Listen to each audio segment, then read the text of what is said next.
पिछले 4 साल से सैफरॉन राजेश सिंह नाम का व्यक्ति मेरे नाम को बदनाम करने के लिए अभद्र टिप्पणियां कर रहा था अपने फेसबुक पेज पे, जिसपे उसके 5000 फ्रेंड्स हैं। लगातार शॉर्ट फॉर्म में रोपूजा लिख लिख के मेरे बारे में, मेरे पति के बारे में, मेरे पिताजी के बारे में, मेरे घर वालों के बारे में अभद्र टिप्पणियां कर रहा था। लेकिन पिछले 2 दिन पहले उसने मेरा नाम पूरा लिख के रोशनी कुशल जायसवाल को प्रेग्नेंट करना पड़ेगा, उसके साथ बलात्कार करना पड़ेगा, तब जाके उसका मुंह बंद होगा। मेरा मुंह बंद करने के लिए उसने मुझे प्रेग्नेंट करने की धमकी दी, जिसके खिलाफ मैंने डीएम और कमिश्नर सर के खिलाफ उसके ऑफिस में एप्लीकेशन लिखा। और आज अपने बहनों के साथ, अपनी चाची मामी के साथ, अपने भाइयों के साथ उसके घर पे पहुंच के उसकी माँ, उसकी बेटी जो कि 16 साल की बेटी है, उसको बताने पहुंची कि उसका बाप, उसका पति किस तरह से दूसरी महिलाओं के साथ बलात्कार करने की धमकी दे रहा है। मैं अकेले घर से बाहर निकलती हूँ अपने बेटे को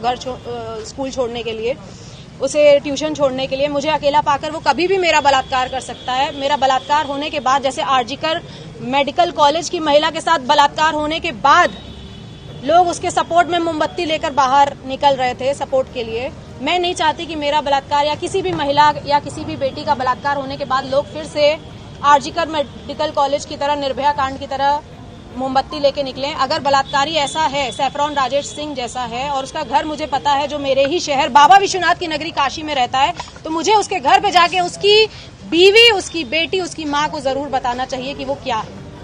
तो मैं उसके घर गई और उसके घर पे उसकी माँ, बहन, बेटी को जब मैं बताने लगी तो उन लोगों ने अपने घर के बाहर कुर्सियां फेंकी, हम लोगों के साथ हाथापाई करने की कोशिश की, जिसके खिलाफ अभी हम लोग थाना लालपुर पांडेपुर पे आके मुकदमा दर्ज करवा रहे हैं। और मैं आप सभी से रिक्वेस्ट करना चाहती हूँ कि सोशल मीडिया प्लेटफॉर्म पर अगर कोई भी इंसान आपको इस तरह से बलात्कार करने की धमकी दे रहा है और अगर आपको पता है कि उसका नाम और उसका पता क्या है, चुप मत बैठिए।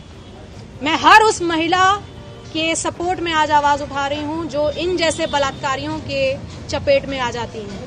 ये कितने महीने से चल रहा है? ये पिछले 4 साल से शॉर्ट फॉर्म में रोपूजा लिख लिख के मेरा नाम खराब कर रहे थे और मेरे घर वालों के खिलाफ अभद्र टिप्पणियां, मुझे कभी भी कुछ भी बोल देना कि मैं अपने घर से पैसा लेके दुबई भागी हूँ या मैं ऐसी हूँ, मैं वैसी हूँ, कुछ भी कुछ लिख रहे थे। शॉर्ट फॉर्म में रोपूजा लिख रहे थे। मैंने कहा कि कुत्ता है, भौंक रहा है। ये कम से कम 250 पन्ने का फोटो स्टेट है जिसमें सारी चीजें लिखी हुई हैं।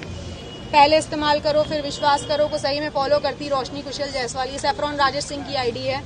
फिर इसमें लिखा है कि आखिर माल हो हमार, तहु के दिलवा देव, अब बात खत्म करा, फिर से प्रेग्नेंट करे के होई तब जाके रोशनी कुशल जायसवाल माल बनाओ। आप एक कांग्रेस की नेता भी हैं, क्या कहेंगे जिस तरीके से योगी सरकार लगातार बुलडोजर की बात करती है? योगी सरकार बुलडोजर चलवाती है, इन जैसे घर पे कब बुलडोजर चलेगा? और सैफरॉन राजेश सिंह नहीं, इसका नाम होगा आज से बलात्कारी राजेश सिंह।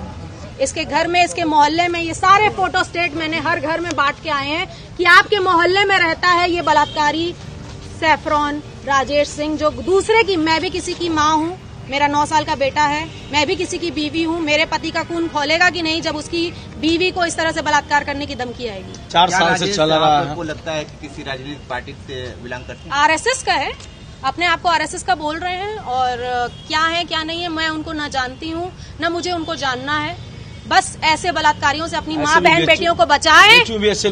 बीएचयू में भी भाजपा के लोग 3 लोग गिरफ्तार हुए थे। हर जहां पे बलात्कार की बात होती है वहां भाजपा और आरएसएस के लोग ही शामिल होते हैं। मैं इसमें अभी कोई पॉलिटिकल बात नहीं करना चाहती हूँ। मैं एक महिला हूँ, मैं हर महिला के लिए आवाज उठा रही हूँ और ऐसे बलात्कारियों से बचे वो। ये जो लिख सकता है, इनके दोस्त अभी बाहर आके कह रहा है कि उसने बलात्कार अभी किया नहीं है, उसने लिखा है। का नाम क्या था जो बोल रहे थे? तो ऐसे दोस्तों को मैं कहना चाहूंगी कि वो दोस्त कह रहे हैं कि अभी वो उसने किया नहीं है बलात्कार, आप उसको बलात्कारी मत बोलिए, उसने सिर्फ लिखा है। तो जो लिख सकता है 5000 लोगों के बीच में मेरे लिए, वो करने में चूकेगा क्या? मुझे अकेला पाके कहीं पे भी, मैं हर वक्त अपने बॉडीगार्ड लेके नहीं घूमती हूँ, हर वक्त मैं अपनी चाची मामी के साथ नहीं घूमती हूँ। मुझे अकेले निकलना पड़ता है अपने बेटे को स्कूल छोड़ने के लिए। मैं उस समय 4 बॉडीगार्ड लेके नहीं निकलती हूँ। तो मेरे साथ कल कुछ हो जाएगा तो ऐसे बलात्कारी राजेश सिंह के खिलाफ उसके दोस्त आएंगे सपोर्ट करने के लिए। ऐसे सपोर्टर, उनकी बीवी भी कह रही है लिख दिए तो क्या हो गया?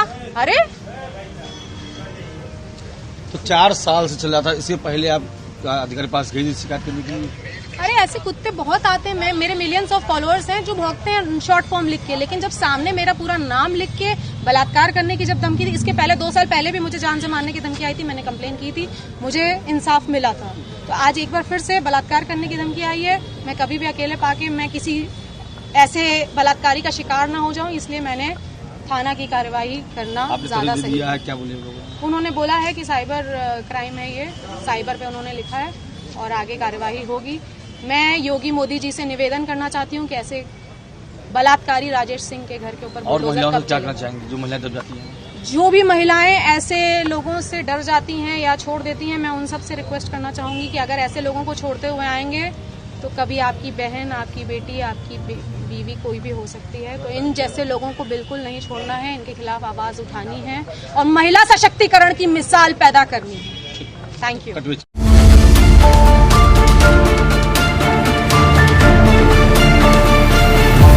आप देख रहे थे CTV इंडिया न्यूज।